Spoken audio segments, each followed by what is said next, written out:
मन के मंदिर में कृष्ण पूजन भक्ति रसामृत सिंधु में एक कहानी है। वहाँ वर्णित है एक ब्राह्मण की कथा। वह एक महान भक्त था। वह मंदिर की पूजा में बहुत शानदार सेवा पेश करना चाहता था, लेकिन उसके पास धन नहीं था।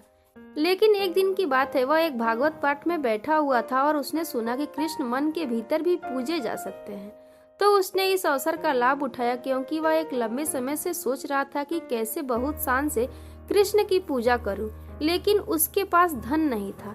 तो जब वह समझ गया कि मन के भीतर कृष्ण की पूजा कर सकते हैं, तो गोदावरी नदी में स्नान करने के बाद वह एक पेड़ के नीचे बैठा हुआ था और अपने मन के भीतर वह बहुत गहनों के साथ लदे खूबसूरत सिंहासन का निर्माण कर रहा था। सिंहासन पर भगवान के अर्च विग्रह को रखते हुए वह अर्च विग्रह का गंगा, यमुना, गोदावरी, नर्मदा, कावेरी के जल के साथ अभिषेक कर रहा था।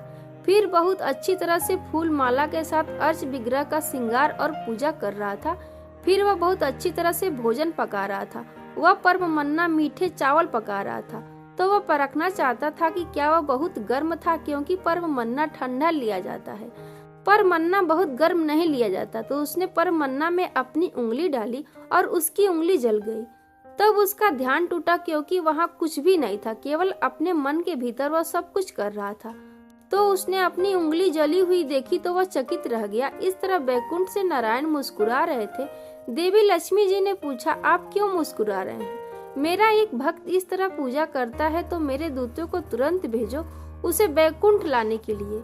तो भक्ति योग इतना अच्छा है कि भले ही आपके पास भगवान की भव्य पूजा के लिए साधन न हो, आप मन के भीतर यह कर सकते हो। यह भी संभव है। हरे कृष्ण।